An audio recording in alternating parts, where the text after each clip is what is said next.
the white buffalo is a form of the Christ in Native American, and whether all around the world. And that's the problem that we got here, is the devil came in and told you of a historical Christ who did not exist. Who did not exist. And that's the problem that we have at this particular time. So now let me go through some things that's going on, because you know it's a beautiful day. And see, the thing about it is the white boy knew back in April that white people had started asking this question, saying this is some bullshit. So they came out and had scholars in Newsweek, Time, and USA Today talking about the search of Jesus. Who was he? And he still got that crack on here in 1996, you see what I'm saying? Who is he? His life and his meanings. So what it means is, and they got all these scholars trying to say that he did exist. You see what I'm saying? That's the reason. I'm going to explain that. If people have problems with that, we need to explain that to the fullest. You see what I'm saying?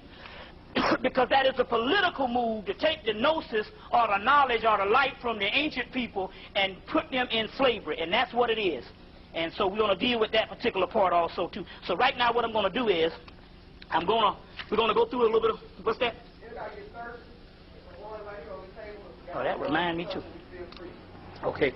Yeah, so let's go into some things. First of all, a brother got a channel from Tupac. He got a channel from Tupac, and it's interesting. Soon as he was released from the physical body, he knew all his ancient knowledge, and he came down and was talking as what happens. The physical body is what keeps you locked in where you don't know the knowledge.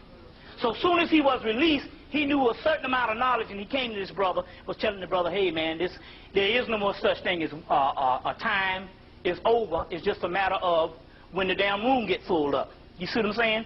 You know what I'm saying? It's like if it's over and somebody done brought in the damn fish tank, you're just waiting for the fish tank to get filled up, so it don't correspond with physical dates, because you can't really put a date on it, but you can understand the season, and we are in it now, and it's damn near over. You can tell when you're getting closer to the door. You know what I'm saying? So that's what's going on here. The same way I can tell when it's closer to rent time and shit. But anyway, he said that, but I'm going to tell you one of the other reasons about Tupac is Tupac Tupac said himself, and he told the sister, he said, well, I got killed based on my ego. And it's interesting because now all of a sudden they're trying to deify him and stuff like this. And we always do that. You see, try to deify people and stuff. And saying, you know what, he could have been another Malcolm X. Now let's just be realistic about this shit. Tupac Shakur was as far as damn being another Malcolm X as a hog from the damn moon. But anyway, what happened was with Tupac is he had a certain amount of energy with him that kept him alive because he got shot all up the last time. But people don't know this. In June, the guards say, okay, you on your own, because Tupac did something that other rap artists never did before. And that was Tupac made a damn video in the back seat with Jodeci, in the back seat of a limo with all these goddamn white women all over his ass. All over his ass. And he got called on it, and he rushed back in and did another video of the same song where he got these black women on stage and him and Jodeci on stage. But where Tupac messed up was Tupac was in the back of a damn limousine with all these white women all over his ass. Anybody saw this video? So what the hell is going on here? You got to realize one thing about the rap culture. One thing you can say about the rap culture, there never was that whole Prince interracial type bullshit.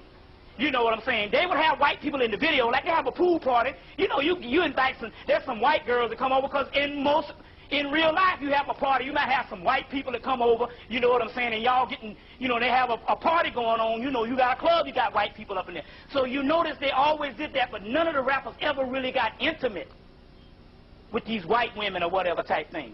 So when he was in the back of that doggone limousine, it showed the intimacy. And he got called on it because he rushed back in, and the video played for about a month.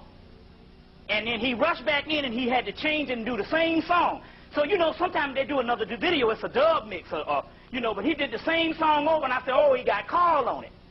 You see what I'm saying? So even though he got called on it, it showed the true essence of how some of our people are when they talk all the talk and don't walk the walk.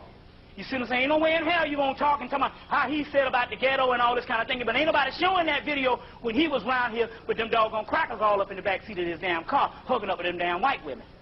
You see what I'm saying? And so as a result of that, the spirits backed off from his ass, and so the next time they pulled up on him, he didn't have the energy. And it was interesting because one brother said that the brother needed a certain amount of spiritual essence around him, and see, all that damn counting money and I got this many hoes, and I got this much stuff. That shit ain't working no more.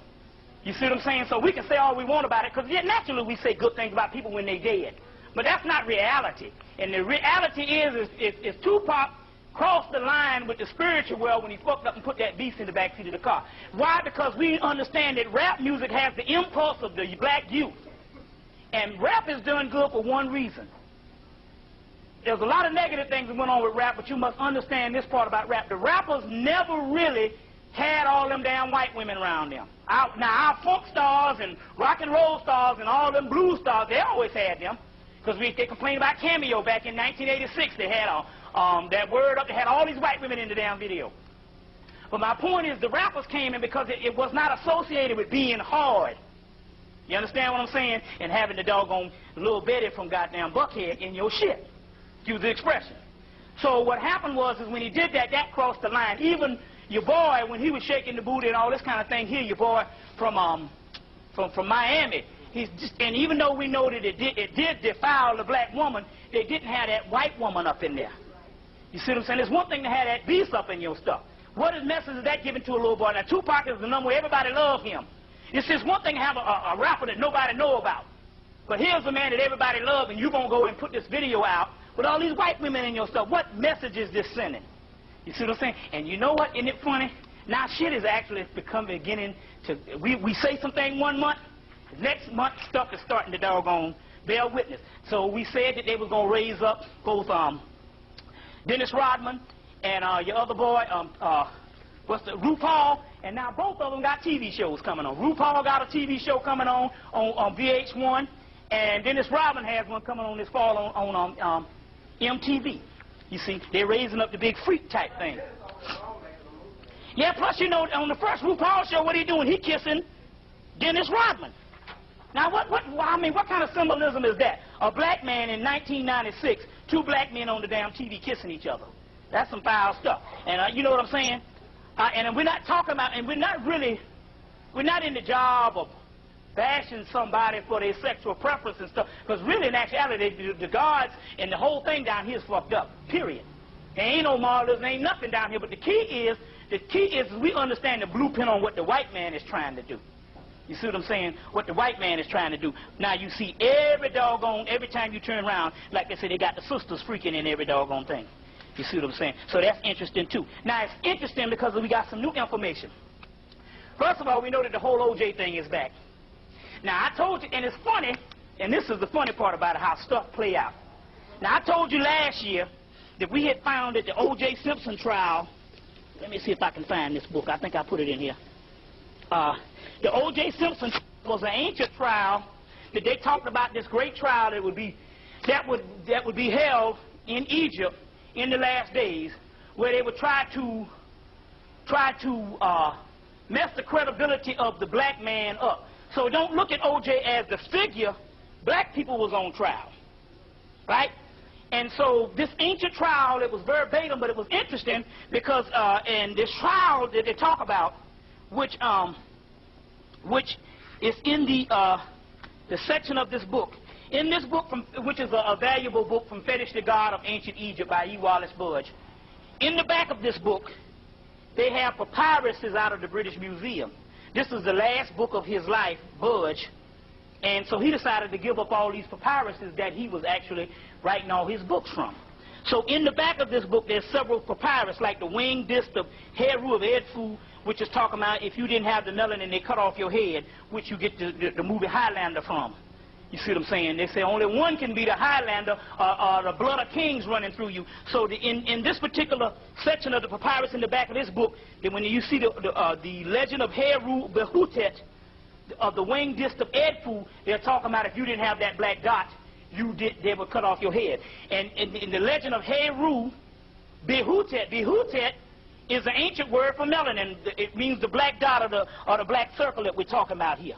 Or the black dot or the black circle, which we give a figure of the Gnostic Christ, Abraxas, and it gives you the black dot also right here in the wings and the Kundalini energy and all of this too. which we have several things of the black God. And like I said, I always like to put this one up here because, you know, that's how your spirit looks outside of the body. And like I said before, some of you people, you might have seen some of these things some night and you see a black silhouette and stuff. That's actually a person. And it can take different forms and stuff, but that's how you look. And so based on the people in England, based on the cultures in England, they're saying if you don't look like this, then in actuality you ain't real or you ain't the gods. So therefore we know how that is. But listen. But we do know that in here there's a trial in